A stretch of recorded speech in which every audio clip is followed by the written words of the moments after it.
দেখুন, পরিষ্কার কথা, বেদান্ত কোনো ব্যক্তি বিশেষের ধর্মই নয়, ধর্মই একমাত্র রক্ষা। যে ধর্ম জানে না, বিবেক চূড়ামণি বলে, সে বেঁচে কোথায় আছে? তাই বিবেক চূড়ামণিতে আচার্য শঙ্কর গুরু মুখে বলছেন, বৎস, বাঁচার উপায় আছে। এর অর্থ বুঝছেন? এর অর্থ আপনি বেঁচে কোথায় আছেন।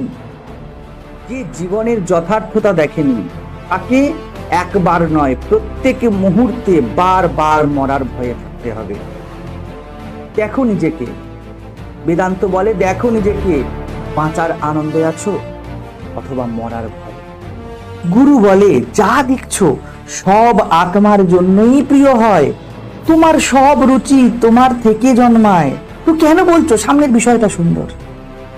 সুন্দরকে সুন্দর, কুৎসিতকে কুৎসিত তুমি বানাও। তুমি যখন জেগে থাকো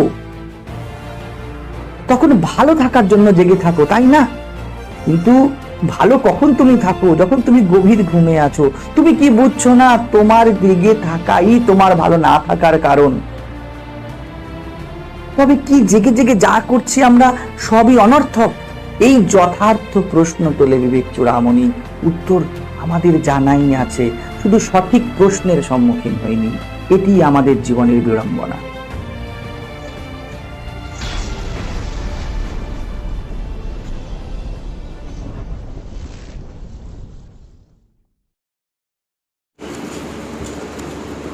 দেখুন, জগৎ মিথ্যাত্ব প্রকরণ এর পরে কি রাখা হয়েছে? তত্ত্বজ্ঞান প্রকরণ। মুশকিল হয়ে যায়, যার জগৎ মিথ্যা এটা বোধ হয়নি, তার কাছে ভগবত তত্ত্বের কোনো অর্থ নেই। যতই বড় বড় কথা বলা হোক, এটা ওটা সেটা, পুরাণের গল্প, স্মৃতির গল্প, তিনি এই রকম তিনি সেই রকম, যাবতীয় যারা ভগবত বিষয়ে কথা বলে বা আলটিমেট গোল বিষয়ে কথা বলে, এই কথার কোনো অর্থ দাঁড়ায় না যদি না জগৎ মিথ্যা তোমার বোধ হয়েছে। অনেক বই পড়া হলো, অনেক বোঝা হলো, অনেক কিছু জানা হলো, অনেক কোর্সেস করা হলো, কিন্তু মূল বিষয় জগৎ মিথ্যাত্ব প্রকরণ, আর এটা নিজের সাথেই করতে হয়। আমি আপনাকে বলে দিতে পারি যে রজ্জুতে সর্পভ্রম, সুপার ইম্পোজিশন হচ্ছে, কিন্তু বলে কি হবে? জীবনটা তো আর সাপ আর দড়িতে ফেসে নেই। সমস্যাটা তো ওইখানে নয়, সমস্যা আমার বাস্তবিক জীবনে। তো সেখানে যদি মিথ্যা বোধ না হয়, আমরা আলোচনা করেছি, আমি শেষের দিকে যাচ্ছি, আমি কনক্লুড করে দিচ্ছি যে পুরো এই চ্যাপ্টারটা কেন বলা হলো, কেনই বা এসেছে। শ্রীরামচন্দ্রের মনে বৈরাগ্য ছিল, আমার সংসার ভালো লাগছে না, এই তো পরিষ্কার কথা। বশিষ্ঠ এটাকে আরও গভীরতা দিচ্ছেন। তিনি বলছেন সংসার ভালো লাগছে না, এর কারণ কি? শ্রীরামচন্দ্রের কাছে সব জিনিস অনিত্য বলে বোধ হচ্ছে, অনিত্যকে মিথ্যার দিকে নিয়ে যাচ্ছেন। মিথ্যা মানে আমরা জানি, বেদান্ত দুরকম মিথ্যাত্বের কথাই বলে, অধিকারী ভেদে। একটা শেষে সেটা বলছে যাকে দৃষ্টি সৃষ্টিবাদ আর সৃষ্টি দৃষ্টিবাদ বলা হয়। আমি একটা সিদ্ধান্ত বলছে এই জগৎটা আছে, যেমনটা তেমন আছে। আমি আমার মানসিক কল্পনা দিয়ে জগৎকে দেখি, ঠিক আছে? ফলে জগৎটা যেমনই হোক না কেন, আমার কাছে জগৎটা আমার মতো হয়ে যায়। এটা একটা। আরেকটা আরও এগিয়ে গিয়ে কথা বলছে, আরেকটা বলছে এই জগৎটা নেই, মানে এটা নেই। এক্ষুনি এই প্রথম শ্লোকটাতে এই কথাটাই বলা হলো, কারণ শেষের দিকে গেছে, এবার একটু ফাইন হচ্ছে। এটা নেই, কিন্তু এটা আছে কী করে বোধ হচ্ছে? বলছে দৃষ্টি সৃষ্টিবাদ। তুমি দেখলে মাত্র এটা তোমার জন্য যেন সৃজন হলো, এটা গিলতে বড় কষ্ট হয় আমাদের। আমরা প্রথমটাই অতিক্রম করতে পারছি না, সেকেন্ডটাতে বড় কষ্ট হয়। তুমি দেখছো, অর্থাৎ তোমার প্রয়োজন আছে বলে এটা সৃষ্টি হয়েছে। তোমার যদি প্রয়োজনীয়তা না থাকতো তাহলে এর অস্তিত্ব থাকতো না। এটা একটুখানি ম্যাচিওর যে শিকার তার জন্য সুবিধাজনক, কিন্তু যেটা প্রথমে আমরা সাধারণভাবে দেখি, তা এমনিতে পুরোটাই আমাদের ঢোক গিলতে বড় কষ্ট হয়। কিন্তু আপনি অস্বীকার করতে পারবেন না, কারণ জীবনের তথ্য তাই বলে। আমরা যখন যেরকমভাবে চলেছি, এই যে কথায় কথায় বলা হয় না যে জগৎ, একটু জগৎ আত্মবৎ, মানে জগৎ আমার মতো, জগৎটা কেমন, তুমি যেমন। তোমার বয়স কত, আমার বয়স 20, তাহলে এবার জগৎ রংরূপে ভর্তি। প্রথম যেটা বলছে সৃষ্টি দৃষ্টিবাদ। সে বলছে 20 বছরের জগৎ কেমন, চারিদিকে হাতে বাইক থাকবে, ঘুরতে যাওয়া থাকবে, শপিং মলস থাকবে। 20 বছরের জগৎ এইরকম। 70 বছরের জগৎ ওষুধময়, হসপিটালময়, তাই না? তো জগৎটা কেমন, আর পারছি না কথাটা 18 বছরের ছেলে চট করে দিনের মধ্যে কি মানে সারা মাসের মধ্যে একবার বলে না। আর এই কথাটাই আর পারছি না 70 বছরের লোক দিনের মধ্যে 10 বার করে বলছে। তাহলে আসলে জগৎটা কি, আর পারছি কি পারছি না, প্র্যাকটিক্যাল জিনিসই বলা হচ্ছে। কিন্তু যখন আমরা জগৎকে দায়ী করি, যখন আমরা অবজেকশন এলিগেশনসগুলো তুলি, তখন আমরা এটা বিস্মিত হয়ে যাই যে এই জিনিসটার গুরুত্ব আমার কাছে আসার আগে আমায় কিছু হতে হয়েছে। একেই বলা হচ্ছে মিথ্যা। মিথ্যা মানে যা বদলে যায়, এখন একরকম বললাম, কালকে আরেক রকম বললাম, তাহলে আমি বলবো তুই মিথ্যা কথা বলো বট্ট। এ তো সহজ হিসাব। এইরকমই যে জিনিসটা আমি সুখে থাকলে একরকম দেখায়, দুঃখে থাকলে আরেক রকম দেখায়, তা মিথ্যা হলো। এবং জগতের মধ্যে দেখা যাবে প্রত্যেকটা জিনিসই এরকম। আমি যদি বেকার হই, আমার কাছে কেউ একটা জব পেয়ে গেল, খুব জ্বালার কারণ হয়ে যাবে। আবার আমার কাছে যার যে জব পেয়ে গিয়েছে, তার ক্ষেত্রে হয়তো তার জবই জ্বালার কারণ হয়ে গিয়েছে। ফলে আমার আন্তরিক স্থিতি কী, তার উপর নির্ভর করছে সব কিছু। আমি আস্তে আস্তে বলছিলাম, আজকে অনেক কিছুই যাচ্ছে তারকেশ্বরে এদিকে। তো আমাদের জগৎ আমাদের মতো। আমি বলছিলাম যে এটা যতগুলো লোক হাঁটছে, সবাই ফিনান্সিয়াল স্ট্যাটাস আলাদা আলাদা। প্রত্যেককে জিজ্ঞেস করে, প্রত্যেকেই বলবে আমার অভাব আছে। কেউ বলবে না যে আমার কম আছে কিছু। আমরা যেই স্তরে আছি জীবনে, সেই স্তরে অপূর্ণ আছে এই নয়। কিন্তু আমাদের ভ্রম কী হয়, ওর মতো হলে আমি পূর্ণ হব। আমি আগের দিনকে আমরা আলোচনা করলাম কঠোপনিষদে, আমরা যা থেকে জগৎকে দেখব, আমরা তাই থেকে যাব। জিনিসটা আমার কাছে চলে আসবে। আমি কে, আমি অভাবী। তো আমার কী চাই, আমার গাড়ি চাই, গাড়ি পেয়ে গেলাম। কিন্তু আমি তো অভাবী ছিলাম, কারণ ছিল আমি অভাবী, আর কার্য হলো আমার গাড়ি। তাহলে এবার আমি কে, আমি গাড়ি আছে এমন একজন অভাবী। এবার আমার আরও কিছু চাই, কিন্তু শুরু কী থেকে করলাম, কজ কি? বেদান্ত বলছে কজের থেকে এফেক্ট কখনো কোয়ালিটি ওয়াইজ আলাদা হতে পারে না। বীজের থেকে গাছ আলাদা হতে পারে না। তোমার কাজ করার কারণ কি ছিল, কী জন্য কাজ করছিলে, জব কী জন্য করলে, কোনো অপূর্ণতা মেটাতে, কোনো অভাব মেটাতে। তো তোমার ওটা তো মিটে যাবে, কিন্তু অভাব মিটবে না। কারণ অভাব মিটে তোমার খেলা শেষ, তুমি মিটে যাবে। তুমি তো শুরুই করেছিলে ওই দিয়ে কাজটা। কেন আমরা শেষ জীবন অবধি গিয়ে এত কিছু পেয়েও কিছু পাই না? কারণটা না থাকলে তো বাকি পুরো খেলাটাই নষ্ট হয়ে যাবে, চলবে না আমাদের জীবনে। তো আমরা মনে করি কিছু দ্বারা কিছু মেটাবো, সেটা হওয়ার নয় খুব। আর যদি কারোর দেখা যায় যে মিটে গেছে, দেখা যাচ্ছে কারোর কাছে আছে এরকম যে তার মিটে গিয়েছে, অভাবের ফর্ম বদলে গিয়েছে, নাম বদলে গেছে, পরিস্থিতি বদলে গেছে, কিন্তু অভাব বদলায়নি। কেন আরেকটা চাই? কারণ আমাকে অভাবী হয়ে বাঁচতে গেলে আমার কিছু অভাব চাইতো। ওই জিনিসটা কোনো এফেক্ট দিচ্ছে না, কিন্তু আমি তো অভাবী, তাই না? তো যখন বলছে এখানে প্রথম মন্ত্রটি খুব সুন্দরভাবে বলে দিল, 26 নম্বর মন্ত্রতেই বলেছে, খুব সুন্দর ছোট্ট কথা, হে রাম, সেই দুর্গেও আত্মবস্তুর বিস্মৃতি বশতই জগৎ স্থিরতা প্রাপ্ত হইয়াছে। এই জগৎ স্থিরতা মানে জগৎকে আমাদের এত এরকম ট্যানজিবল কেন মনে হচ্ছে, এরকম মনে হচ্ছে কেন যে এরকমই আছে, এই জিনিসগুলি এত কেন আছে? বলছে এই জগৎটা এরকম নয়, জিনিসগুলো এরকম নয়, তুমি নিজেকে ভুলে গিয়েছো বলে জগৎটা এত পার্মানেন্ট মনে হচ্ছে। নিজের ইমপারমানেন্সিটাকে আমরা ভুলে গিয়েছি বলে আমাদের প্রয়োজনগুলো বড্ড কন্টিনিউ হয়ে গিয়েছে। কালকে বুদ্ধ পূর্ণিমা, বুদ্ধদেবের যে তত্ত্ব তাতে এটাই ধরা হয়েছিল, প্রদীপের প্রত্যেকটা বিন্দু তেল আসে এবং একটা করে শিখার জন্ম দেয়, ইয়েট মনে হয় অখণ্ড শিখা জ্বলছে, তাই না? তোমার প্রত্যেকটা অভাবের সমষ্টি এসে এসে এসে এসে একটা অখণ্ড অভাব পূরণের মতো মনে হচ্ছে। আমাদের কি মনে হয় জগৎ আমাদের স্থির, এবং এই আমার অভাব পূরণ করবে। এই জগৎটাকে একটা স্থির শিকার মতো ধরুন। আপনার প্রত্যেক মুহূর্তের অপূর্ণতাই এর পূর্ণতার কারণ। আপনি প্রত্যেক মুহূর্তকে চাইবেন, প্রত্যেক মুহূর্তে আমার কিছু চাই, এই জন্য এ কন্টিনিউ দাঁড়িয়ে আছে। চাহিদা কনস্ট্যান্ট না, ঠিক যেমন দোকানে যদি কনস্ট্যান্ট কাস্টমার আসতে থাকে মালিক যেতে পারে না। তো আপনাকে কন্টিনিউ রাখতে এই জগৎ এমন স্থিরতা প্রাপ্ত হয়ে গিয়েছে। কেন মনে হচ্ছে আমাদের যে জীবনে একটার পর একটা ইস্যু আসছে এবং যাবে? কারণ আমি অভাবী।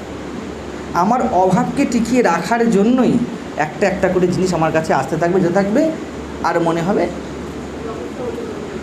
আমাদের কাছে জগৎ একদম এত মানে কি বলবো, এত পরিষ্কারভাবে গ্রস কেন মনে হচ্ছে, এই জিনিসটা এরকম কেন আমার কাছে মনে হচ্ছে। সায়েন্টিফিক রিসার্চে গেলেও এরকমভাবে ধরা দেবে না যা আমরা দেখছি, কিন্তু কেন এরকম মনে হচ্ছে, আমাদের ব্রেনে কেন এমন এফেক্ট দিচ্ছে? কারণ এই একটাই, কিছু না কিছুর প্রতি আমাদের অভাব কন্টিনিউ চলছে। ঠিক যেমন কন্টিনিউ একটা একটা করে তেলের ড্রপ আসতে থাকছে এবং প্রদীপটা জ্বলে আছে, ঠিক তেমনই কন্টিনিউ আমরা কিছু হচ্ছি। আপনি চাকুরি হিসাবে আপনার অভাব পূর্ণ করে ফেললেন, এবারে কী হবে, জব হোল্ডার হিসাবে আপনার কী কী অভাব জন্ম হয়ে গেল। তো জবটা কেন পার্মানেন্ট এত মনে হচ্ছে কেন বারবার আমার জব চাই? জব চাই না, আপনার কিছু চাই। আপনাকে এই জগতে দাঁড়িয়ে থাকতে গেলে কিছু না কিছু পেতে হবে। এই জন্যই কোনো জিনিস আমাদের পূর্ণতার কারণ হয় না। আমি বলে থাকি, আপনি হাঁটছেন, আপনি আনন্দে থাকলে আপনার হাঁটাও আনন্দের, বসাও আনন্দের, কথা বলাও আনন্দের। আপনি কি হয়ে আছেন তার উপরে, আপনি আনন্দে আছেন, অতি বড় শোকের খবরও আপনার কাছে অত এফেক্ট করে গেল না। কিন্তু আপনি এবার দুঃখী আছেন, অতি বড় আনন্দের খবরও আপনার কাছে অন্য কাজ করে দিয়ে চলে গেল।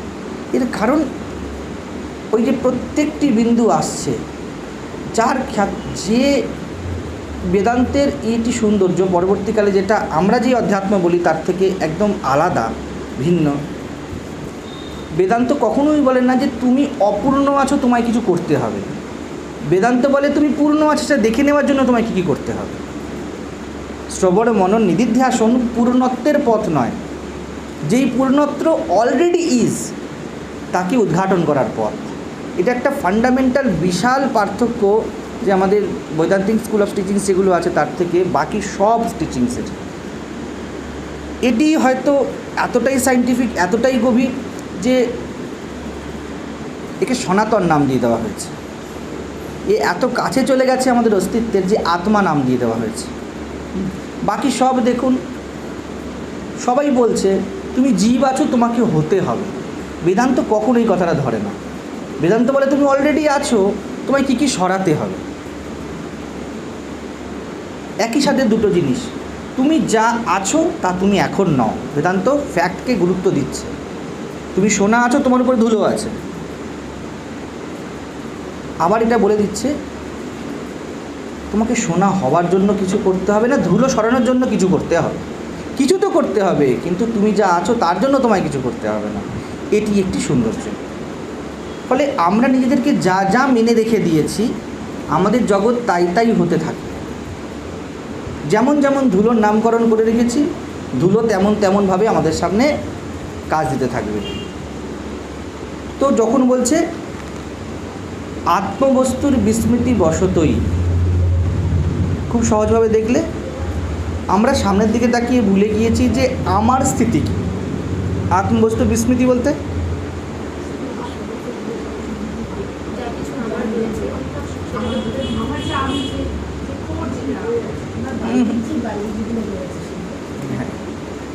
সহজভাবে দেখতে হবে। আত্মবিস্মৃতি বলতে সামনের একজন আমাকে, সামনে একটা বাইক আছে, বুঝবেন? হ্যাঁ, এই আত্ম কথাটাকে নিয়ে আমি বহুবার বোঝানোর চেষ্টা করি, বুঝি আমরা, কিন্তু আমাদের এমন একটা ধারণা আছে যে আমরা বারবার ভুলে যাই। কোনো আত্মফাত্মার কথা বলা হচ্ছে না। আত্মবিস্মৃতিবশত জগৎ স্থিরতা প্রাপ্ত হয়েছে। সামনে একটি বাইক আছে, আমার বয়স 18 কি 20 কি 22, আমার উপর একটা আকর্ষণ জন্মেছে। এবার আমি বাড়িতে বলছি আমার বাইকটা চাই, সেটা অ্যাক্টিভাই হোক আর বুলেটই হোক, আমার চাই। তো আমার কাছে এটা একদম রিয়েল। আত্মবিস্মৃতি মানে কি? আমি ভুলেই গিয়েছি আমার বয়স কত, আমি কী কী অ্যাডস দেখেছি। আমি এই কনসেপ্ট কোথায় পেলাম যেটা আমার চাই। আমি দেখে নিয়েছি আমার 4টে বন্ধুর মধ্যে 3জনের নাম কিছু না কিছুটা বাইক আছে। আত্মার কথা, নিত্যশুদ্ধ বুদ্ধমুক্তের কথা নয়, আমি কীভাবে কন্ডিশনড হয়েছে আমি ভুলে গিয়েছি। আমি আত্মবিস্তৃতি, আমি কিভাবে এফেক্টেড হয়েছিলাম, যার জন্য সামনের জিনিসটাতে ভিভিড মনে হচ্ছে, এটা আমি ভুলে গিয়েছি। ধরা যাচ্ছে? আমি যখন বলি অবিদ্যা বা বিদ্যা, আমি এটা বলছি, আমি নিজেকে দেখে নেওয়ার কথা যখন বলছি, আমি কি হয়ে আছি দেখছি, এবং সামনের বস্তু ওই হয়ে থাকার সাপেক্ষেই তো আমার কাছে ইম্পর্টেন্ট বা আনইম্পর্টেন্ট বলে বোধ হচ্ছে।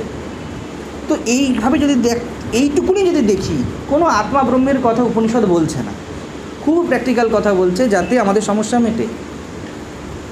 আমাদের যত কর্তব্য, যত ডিউটিস, এইভাবে তো দাঁড়িয়ে আছে।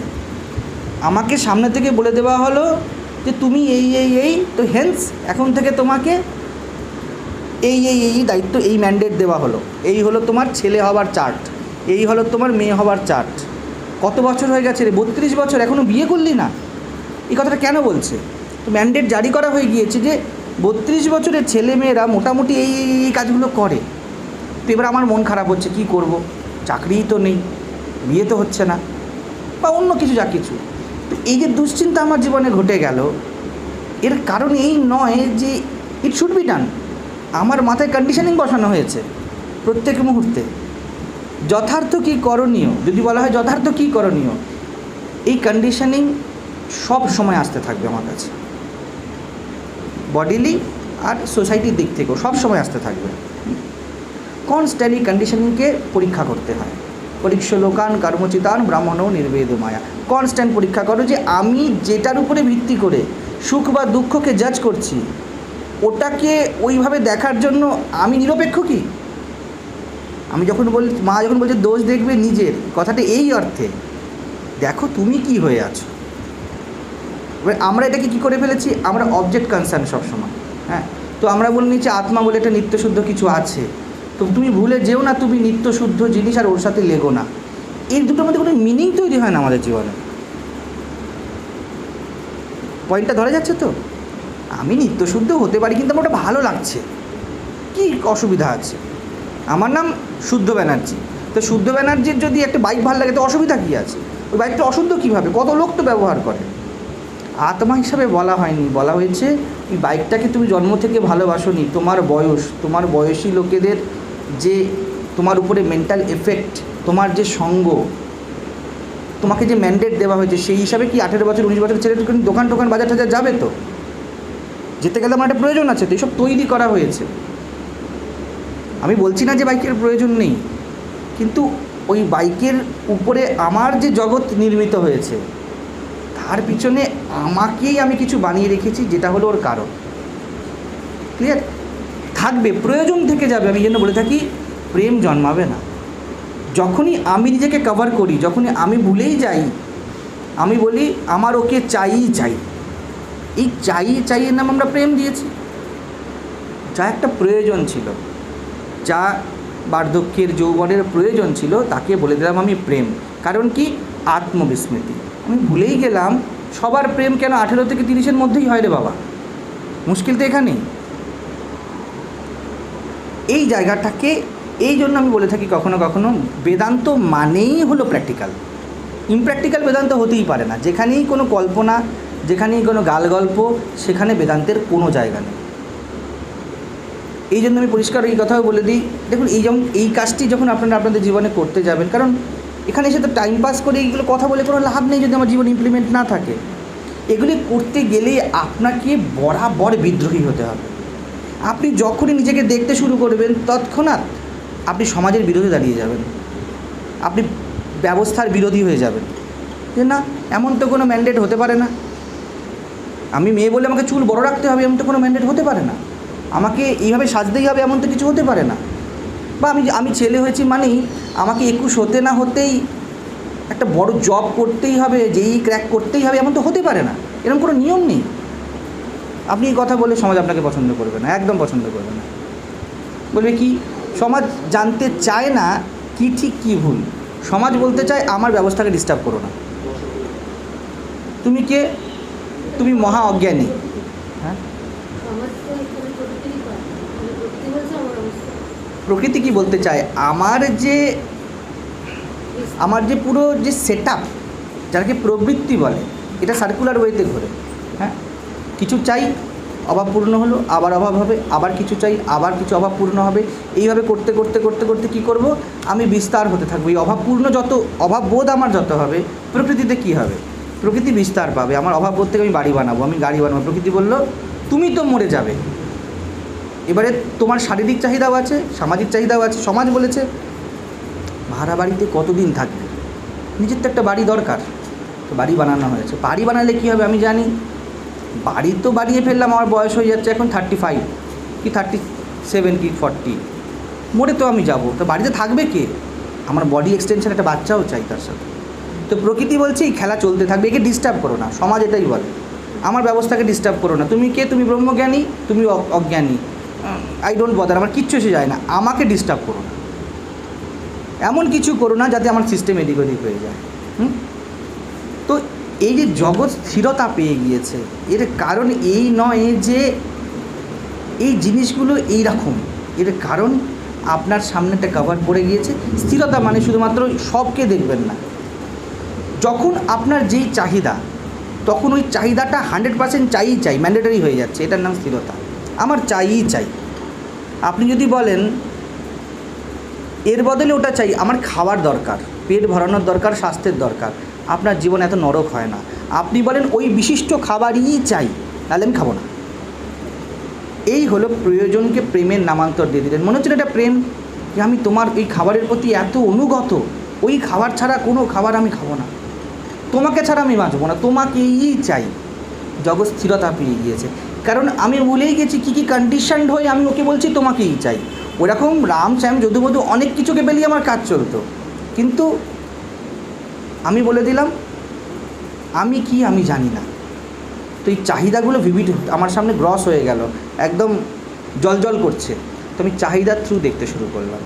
এইখানেই এই পুরো জগৎ, মানে যার যেমন জগৎ, যখন যা প্রয়োজন, যখন যা মনে হচ্ছে গুরুত্বপূর্ণ, সেটা একদম সলিড বলে বোধ হচ্ছে। এর উপরে ভিত্তি করেই তো মারামারি, যুদ্ধ যাবতীয় ঘটে যাচ্ছে। আমি বলেছি মানে পাথর কি লাকির, নালে গোলমাল হয়ে যাবে, করতেই হবে। আমি কখনো কখনো বলি করতে হবে বললে অত অসুবিধা হতো না, কিন্তু করতেই বলিস না, ওই একটা ইয়ের জন্য বড় গোলমাল হয়ে যায়। আমার কাউকে চাই অসুবিধা নেই, কিন্তু তোমাকে বলিস যে আমার খেতে হবে অসুবিধা নেই, কিন্তু ওই খাবারটা বলি যে, এই ইটা হলো জগতের স্থিরতা। তো সর্পের উৎপত্তির ন্যায় জগৎ পরমেশ্বর হইতে উৎপত্তি হয়েছে। আরও পরিষ্কার করে বলে দিল যে এটা কি আমি মানে এই হিসাব মতো আমি এটাকে আমি কনক্লুশন বলে নেবো জগৎ মিথ্যাত্ব প্রকরণের এই শব্দ দুটোকে। ক্লিয়ার হলো, এত পুরো চ্যাপ্টারের সারমর্ম হলো এখন যেটা বলা হবে। হ্যাঁ, আর বলে দিল কি, বলে জগৎ তাহলে কোথা থেকে উৎপন্ন হয়েছে, এই চাহিদা কোথা থেকে উৎপন্ন হয়েছে, বলছি চাহিদা ফেক। যা এতক্ষণ পর্যন্ত একটা হোল্ড ছিল যে আমি কীরকম, আমার চাহিদা, তার উপর ভিত্তি করে সামনের লোক আছে। দুটো পক্ষ ছিল, অহম ছিল, জগৎ ছিল। আমি অ্যাটলিস্ট বলতে পারতাম যে আমার খিদে পেয়েছে, তাই সামনে খাবারটা আমার কাছে গুরুত্বপূর্ণ মনে হচ্ছে, there is a cause effect relation, আমি বলতে পারি। এবার কি বলে দিল, এই কজ কোত্থেকে সৃষ্টি হয়েছে, বলছে দড়ির মধ্যে সাপ যেমন সৃষ্টি হয় ওরকমভাবে কজটা সৃষ্টি হয়েছে। এবারে হোল্ড কিসে করবেন, কজটাকে ফেক বলে দেওয়া হলো। কজ এফেক্ট নাই বোঝা গেল যে ভাই ওকে তুমি ডেকেছিলে সেই জন্য তোমার জীবনে ঝামেলা হলো, আর ওকে কেন ডেকেছিলে, বলে তোমার মাথা খারাপ ছিল। এবারে তুমি কি বলবে, কোনো যুক্তি দাঁড়ালো না। এবারে তো মানে প্রথমে তো অহংকারের থেকে তার অস্ত্র কেড়ে নেওয়া হলো, তারপরে অহংকারকে এক থাপ্পড় মারালো টেনে। এটা যেন জগৎ মিথ্যাত্ব প্রকরণে আমি আগেও পড়েছি যতবার, এই কথাটাকে আমার খুব কনক্লুসিভ মনে হয়েছে। এটি যেন শেষ কথা বলছে এই চ্যাপ্টারটা। কেন বলা হচ্ছে যে সম্পূর্ণ ফেক, আমরা ছোট ছোট গ্লিম্পস সবাই পেয়েছি জীবনে। বহু সময় আমরা এমন উপভোগ করি যখন আমরা কজলেস জয় ফিল করেছি, কোনো কারণ নেই, আমি ভালো আছি, জাস্ট ভালো আছি, এর কোনো কারণ নির্ণীত হয়নি। কোনো একটা ভোরে উঠেছেন, আপনারা হলদারাতে যারা গিয়েছিলেন, আপনি কজ বানাতে পারেন। সকালবেলায় হয়তো উঠলেন, পাহাড়ের সামনে দাঁড়িয়েছেন, আপনি জাস্ট একটা কজলেস জয় ফিল করলেন। এবার আপনি ওকে কারণ দেবেন, কারণ আমি ওখান থেকে এসেছিলাম, কারণ এই পাহাড়ের উপরে বসেছিলাম, কারণ আমি কলকাতায় থাকতাম, সেখান থেকে একটা আউট অফ সাইট একটা আলাদা রকমের ফিলিংস হচ্ছে, এইসব দিতে পারেন। কিন্তু ওই যে প্রথম জয় আপনার মধ্যে উঠল, কোনো কারণ ছিল না। এরকম বহুবার আমাদের সাথে ঘটেছে, বহুবার ঘটেছে, যখন আমরা শান্ত হয়ে বসেছি, চুপ থেকেছি। এটি আমাদের স্বভাব। কেন আমাদের ওই চুপ থাকাতে আমরা আনন্দ ফিল করেছিলাম? কারণ কিছু হওয়াই আমাদের যন্ত্রণার কারণ ছিল। কখনো কখনো আমরা পেয়েছি, প্রত্যেকে পেয়েছি, নাহলে আমরা বাঁচতে পারতাম না কেউ। অকারণ আনন্দ, জাস্ট আছি, চুপ আছি। এটা তাহলে কি যোগীরা এই স্তরে বসে থাকে? আজ্ঞে না। মা সারদা বুদ্ধদেব কি এই স্তরে বসেছিল যে সব সময় অকারণ আনন্দ? আমাদের কিন্তু এই ধারণাও আছে। অকারণ আনন্দ মানে, আমি এখন যে ছবিটা কল্পনা করলাম, আপনাদের মাথায় ছবিটা ঢুকেছে, আমরা বললাম তার মানে এই রকম হয়। যখনই আপনি বলবেন এই রকম হয়, it's become a cause effect relation. এরকম সময় এরকম হয়। মহাপুরুষরা, বুদ্ধদেব, যারাই ছিলেন, তারা যখন বলি কজলেস জয় ফিল করেন, তখন তার অর্থ হলো তারা এই দুটো স্ট্যান্ডার অর্থ বুঝে গেলেন। জীবনে অনেক কিছু চলছে, কিন্তু কোনো কার্যকারণের মধ্যে দিয়ে নিজেদেরকে বাঁধলেন না। এই জন্য মহাপুরুষরা বলে থাকে যে আমাদের কিছু চাই না, কিছু চাই না, কিছু চাই না, না কিছু চাই না। যার পরীক্ষার এক্সামিনেশন হলে 2 ঘন্টার মধ্যে কোর্স কমপ্লিট হয়ে গিয়েছে, লেখা শেষ, পেপার জমা দিয়ে দিয়েছে, তার কি কিছু চাই? সে শুধু আছে, হলে হয়তো বসে আছে। কি চাই? পেন চাই, পেন্সিল চাই, পেপার চাই, তার সাথে কথা বলার দরকার, কিছু চাই না, অপেক্ষা করছে। তো মহাপুরুষদের স্থিতি এরকম হয়ে যায়, তারা জাস্ট অপেক্ষা করছে। হ্যাঁ, এই সময় হতেই পারে কোনো কোনো মহাপুরুষ, বেশিরভাগ মহাপুরুষদেরকেই দেখা যায় যারা, তাদেরকে আমরা চিনি, তারা হয়তো পাশের লোককে একটু হেল্প করে দিচ্ছে, যে কোনটা আটকেছে বল। অথবা কেউ আছে একদম বেরিয়ে গিয়ে দূরে নিজের আনন্দে খেলতে শুরু করলো, বললো না আর পরীক্ষার হলে বসবো না। দুটোই সম্ভব। তো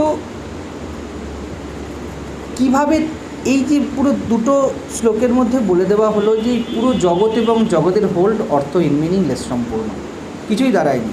এটা বললেই আমাদের কাছে একটা হলনেস তৈরি হয়, হ্যাঁ, যে কিছুই নেই, কি ধরে থাকবো?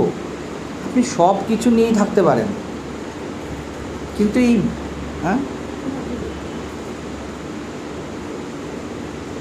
আপনি নিয়ে থাকবেন তো? আমরা বলি আমি এই জগৎকে নিয়ে আছি, এই জগৎকে নিয়ে থোড়াই আপনি আছেন। আপনি যেমন এই জগৎ তেমন গঠিত হয়ে গেছেন এবং তেমন হিসাবে চলছেন। আপনি মনে করছেন আপনার জীবন আপনি চালাচ্ছেন, কোথায় চালানো হচ্ছে? আমরা বলি আমাদের যে টোটাল জিনিস, আমার জগৎ আমি এইভাবে চালাবো, আমার জীবন আমি এইভাবে চালাবো, আমার সংসার, আমার ঘর আমি এইভাবে চালাবো। আমি তো বলছি এইভাবেই চালান, আপনার জগৎ আপনার মতো চালান। কিন্তু দেখা যায় আপনি রামশ্যাম, যদু মধু, মা, মাসি, কাকি, জেঠি সবার মতো করে চালান। মুশকিল তো এখানে হয়ে যায়, আপনি তো আপনার মতো নন, আপনি বহু কোটি লোকের মতো। আরও কয়েক কোটি লোক যা করেছে আপনি তাই করেছেন। আর অহংকার আমাদের পূর্ণ থাকে যে আমি আমার মতো। গান আছে না, আমাকে আমার মতো থাকতে দাও। যে বলছে আমাকে আমার মতো থাকতে দাও, সে আর কয়েক লক্ষ লোকের মতো থাকে। কোথায় আমার মতো? আমার মতো কিছু নেই তো এই জগতে। কে তাহলে আমার মতো থাকে? যেই খেলা বুঝে গিয়েছে। কারণ এই খেলা বুঝেছে কোটিতে একজন। এইবারে সে সম্পূর্ণ আনপ্রেডিক্টেবল। সে কখনো তীর চালাবে, কখনো চুপ করে বসবে।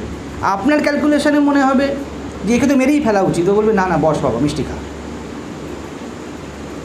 সে আমাকে আমার মতো থাকতে দিতে পারবে, সে সেই স্তরে আছে। বাকি সব যারা মনে করছে, যারা এটা বোঝেনি, আধ্যাত্ম বোঝার নাম, বেদান্ত বোঝার নাম, যে বোঝেনি সে কারোর মতো, ইয়েট তার মনে হয় আমি আমার মতো, আমার সমস্যা ইউনিক, আমার সমাধান ইউনিক, আমাকে দেখতে ইউনিক, আমার ফ্যামিলি ইউনিক। ওর বাবার মতো আমি আরেকজনকে দেখলাম না, আরেকজনকে না, কয়েক কোটি আছে ওরকম। তো এই রকম অবস্থা হয়। তো এটি হলো জগৎ মিথ্যাত্ব প্রকরণের শেষ জিনিস। আমার ক্ষুদ্রতার জন্য জগৎ ক্ষুদ্র হয়েছে।